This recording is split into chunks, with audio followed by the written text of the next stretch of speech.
तो गुजरात के बेटा भाई गुजरात में नौकरी कर सकते हैं, महाराष्ट्र का बेटा महाराष्ट्र का भाई महाराष्ट्र में नौकरी कर सकता है। आपने कभी देखा है कि एक मराठी को या एक गुजराती को बिहार में नौकरी करते हुए धारा के साथ सहमत हैं? जैसे जो मैं अशोक सम्राट का विचारधारा को लेकर चल रहा हूँ, जगदेव बाबू का जो हक और हिस्सेदारी उनका जो था 90% शोषित समाज पार्टी का मैंने आपका नाम भी बताया। एक तो जनता पार्टी जो इस देश की सबसे पुरानी और इस बिहार की सबसे बड़ी पार्टी हो चुकी है राष्ट्रीय स्तर पर। उसी पार्टी से आज जितने भी जो नेता यहाँ पे हैं, कोई भी नेता का नाम लें, कोई भी नेता का नाम लें, सब जनता पार्टी के ही कहीं ना कहीं प्रोडक्ट है। ये बात किसी से छुपी नहीं हुई। तो जनता पार्टी जो है वो हमारे साथ 2025 के चुनाव लड़ रही है। या तो जनता पार्टी हमारे साथ विलय भी कर सकती है या हमारे साथ चुनाव भी लड़ सकती है। जनता पार्टी के जो अध्यक्ष थे, जो उपाध्यक्ष थे, उनका सारे कार्यकारिणी सदस्य भी यहाँ पे आए हुए हैं और उन लोगों ने भी स्टेज पे आके बोला कि हम निशिकांत सिंह के साथ ये चुनाव लड़ने वाले हैं और साथ में हो सकता है तो हम विलय भी करने वाले हैं। सर एक सवाल ये है कि आप उद्योगपति रहे हैं, तो सर उद्योगपति आप अच्छे हैं, तो राजनीति में से आने का क्या कारण रहा है? राजनीति कभी भी मेरा क्षेत्र नहीं रहा है और कभी भी मेरी रुचि नहीं रही राजनीति में, और कभी भी मैं अपनी इच्छा से राजनीति में नहीं आया हूँ। मैं पिछले एक बिजनेसमैन के साथ, उद्योगपति के साथ, मैं पिछले 6 सालों से मैं समाज का सेवा कर रहा था शिक्षा के क्षेत्र में बड़े लेवल पे। तो कहीं ना कहीं समाज का ये प्रस्ताव आया, दबाव आया कि जिस तरह से आप निस्वार्थ भावना से समाज के लिए शिक्षा के क्षेत्र में काम कर रहे हैं, उसी तरह से निस्वार्थ भावना से अगर आपके जैसा व्यक्ति राजनीति में आता है तो समाज भी हमारा एक मजबूत और सशक्त समाज बनेगा और बिहार भी एक विकसित बिहार बनेगा। तो लोगों के फैसला को मैंने सर आंखों पे रखा और अपना सब कुछ त्याग करके आप लोगों की सेवा की। सर मैंने पोस्टर पर देखा कि बात बिहार की बदलाव बात बदलाव, तो क्या बात बिहार के लिए करेंगे आप और क्या बदलाव होगा? देखिए, बिहार में कोई भी ऐसा क्षेत्र नहीं है जहां सदियों से बदलाव चाह रही है और बदलाव हो नहीं रही है। आज अगर हम 4 दशक की बात करें, 40 सालों की बात करें, तो सरकारें आई, सरकारें गई, सत्ता बदला, सत्ता के लोग नए आए, पुराने गए, लेकिन जो हमारा बिहार है कहीं ना कहीं वहीं का वहीं रुका हुआ है। शिक्षा की बात करें तो शिक्षा का भी वही हाल है, स्वास्थ्य व्यवस्था का भी वही हाल है। यहाँ एक साधारण परिवार, एक गरीब परिवार इलाज के अभाव में अपना दम तोड़ रहा है। आज यहाँ पे हर युवा अपना पेट पालने के लिए दूसरे शहरों में पलायन कर रहा है। हर एक व्यक्ति यहाँ पे सुरक्षा मांग रहा है। हर बेटी बहन अपने आप को यहाँ असुरक्षित महसूस कर रही है। कानून व्यवस्था यहाँ इतना गिर गया है कि अपराधियों का मनोबल इतना बढ़ गया है कि अपराधियों हत्या पे हत्या किए जा रहे हैं। मैं अपना ही समाज की अगर बात करूं तो पिछले 2 सालों में सैकड़ों हत्याएं हुई है और आधे से अधिक अपराधियों आज तक गिरफ्तार नहीं हुए। और इस पर ना तो सरकार ने कोई किसी ने मुद्दा उठाया, ना तो प्रशासन ने उठाया, ना ही तो हमारे समाज के नेता उठाए।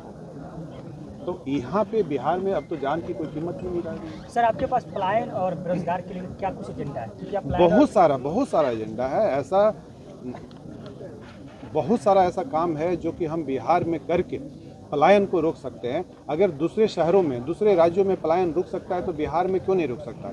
बिहार ऐसा नहीं कि दूसरे कंट्री में आता है, बिहार भी इंडिया में ही आता है, भारत देश में ही आता है। तो गुजरात के बेटा भाई गुजरात में नौकरी कर सकते हैं, महाराष्ट्र का बेटा महाराष्ट्र का भाई महाराष्ट्र में नौकरी कर सकता है। आपने कभी देखा है कि एक मराठी को या एक गुजराती को बिहार में नौकरी करते हुए? नहीं। लेकिन एक बिहारी आपको महाराष्ट्र में मिलेगा, गुजरात में मिलेगा। इसका मतलब साफ है कि गुजरात में जितने युवा हैं उतना रोजगार वहाँ पे उपलब्ध है। इसका मतलब साफ है, इसलिए वो दूसरे शहरों में नहीं आ रहे। बिहार में जितना युवा है उतना पे वहाँ पे नौकरी नहीं है, इसलिए दूसरे शहरों में। इस बार आपके जो प्रमुख विजन है, जो विजन को लेकर बिहार वासियों के पास जाएंगे, यूथ के पास जाएंगे, उस विजन में सबसे प्रमुख विजन कौन सा आपका? पहला, शिक्षा व्यवस्था को बदलना, क्योंकि जब तक शिक्षा व्यवस्था को ठीक नहीं कीजिएगा लोगों को नौकरी नहीं मिलेगा। क्योंकि यह संभव नहीं है किसी भी राज्य के लिए कि 2% से ज़्यादा सरकारी नौकरी दे। 98% लोगों को कहीं ना कहीं प्राइवेट नौकरी ही देनी पड़ेगी। तो प्राइवेट नौकरी के लिए आपको शिक्षा व्यवस्था ठीक करना पड़ेगा, ट्रेनिंग पे काम करना होगा और स्किल डेवलपमेंट पे काम करना होगा, जो कि दूसरे राज्यों करते हैं। बिहार में कभी भी स्किल डेवलपमेंट पे काम किया नहीं है। इसलिए हर बिहार के युवा के पास ग्रेजुएट की डिग्री है लेकिन यही बिहार के युवा अगर दिल्ली बॉम्बे में नौकरी करने जाते हैं तो उन्हें 10,000 की भी नौकरी नहीं मिलती है, क्योंकि उनके पास कागज़ की डिग्री तो होती है पर उनका कम्युनिकेशन, उनका प्रेजेंटेशन, उनका बोलने का तरीका, उनका स्किल कुछ भी डेवलप नहीं किया होता है। अगर निशिकांत सिन्हा जी अगर आप पहला बार मुख्यमंत्री बनते तो पहला कलम से कौन सा योजना होगा जिसको आप सबसे पहला कैबिनेट में पास देखो, करवाएंगे? हमारा भी मुख्यमंत्री बनने का कोई ये नहीं है, वो जब होगा तो बात की बात है। लेकिन हाँ, मैं अगर सत्ता में आता हूँ तो शिक्षा व्यवस्था को सबसे पहले बदलूंगा, पलायन को रोकने का काम करूंगा, स्वास्थ्य व्यवस्था, क्योंकि यहाँ एक साधारण परिवार भी इलाज के अभाव में अपना दम तोड़ रहा है और यहाँ पे एक छोटा बीमारी भी होता है, अगर एक पथरी का भी इलाज करना होता है तो जिला लेवल पे सदर अस्पताल में नहीं होता है, उसको